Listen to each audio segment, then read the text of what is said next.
Hey everyone, today we're talking about hydrogen cars and the hydrogen economy.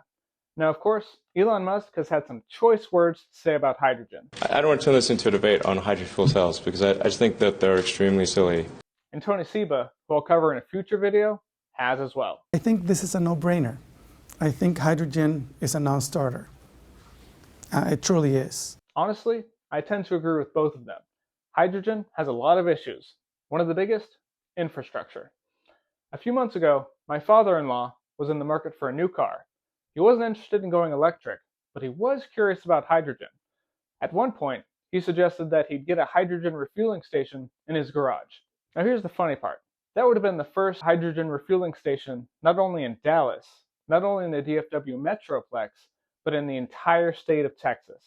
So yeah, infrastructure is kind of a big problem. Another big issue is how the hydrogen is currently made. Right now, most of it is made with natural gas, which kind of defeats the entire point of a zero-emission vehicle.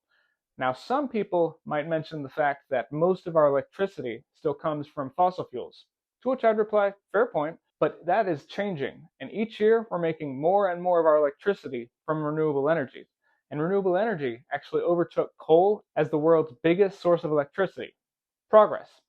And once you make the hydrogen, you still have to transport it to fueling stations that mostly don't exist. And that process also burns fossil fuels. Meanwhile, electricity doesn't need trucks to send it all over the place. You can just generate it, transmit it, or even make it yourself with solar panels. And as Tony Seba likes to point out, The first thing is that a lot of folks talk about hydrogen as being a source of energy. Hydrogen is not a source of energy, unless you consider the sun, right? But on Earth, hydrogen is a form of storage of energy. It's not a source. so why are we still debating this? Well, a lot of it comes down to what we're used to. The fossil fuel industry, governments, and even a lot of regular folks really want hydrogen to work because our economy has always run on molecules, not electrons. It's comfortable, familiar, but everything's clearly moving towards electrons. Electric motors, batteries, solar, and for good reason. Still, change is hard. To be fair, hydrogen does have a few perks. If you actually have fueling stations around, refueling is quicker than an EV if you're on a road trip, as you can't fuel at home.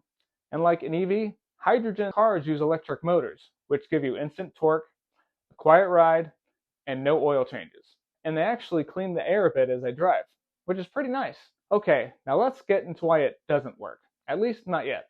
Hydrogen could become more viable after we have tons of renewable energy on the grid to make green hydrogen.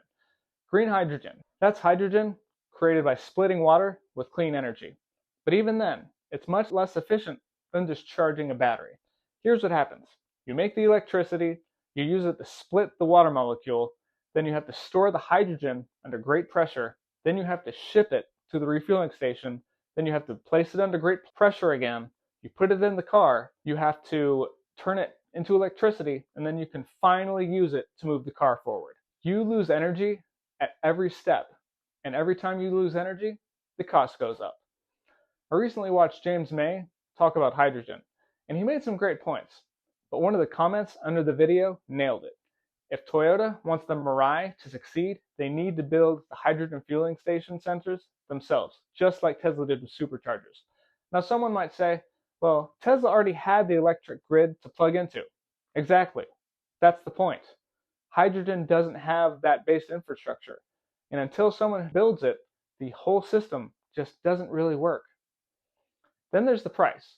Hydrogen costs about $16 per kilogram, and the Toyota Mirai holds about 5.6 kilograms.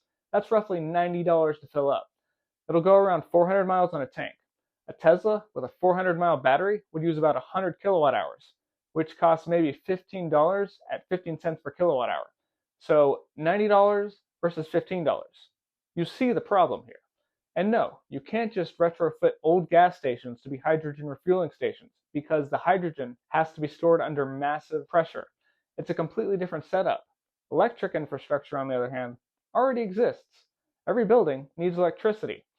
Building out hydrogen would cost trillions. Also, people don't have to wait for their cars to charge up. And if you're thinking that, well, maybe some company can come along and crack the code, here's the list of hydrogen trucking companies that have failed recently. Nikola Motors, 2025. Hyzon Motors, 2025. Quantron, 2025.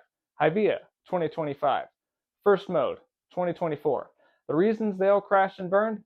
Lack of infrastructure and high fuel prices. Fool's errand. On a related subject, if you're worried about depreciation, don't buy a Toyota Mirai, as they're depreciating 60 to 80% within just 3 years. They're the Toyota that depreciates the fastest, even faster than their EVs. So yeah, for personal cars, I definitely think that hydrogen is kind of a fool's errand. 60% of the time, it works every time. That doesn't make sense. It also sounds like a fool's errand for shipping. Maybe it will work elsewhere. I'm all for experimenting with it in other sectors where it might make a little bit more sense. Anyway, thanks for sticking with me through all of this. If you've enjoyed the breakdown, please give me a like and leave any comments with your thoughts. Until next time, happy charging.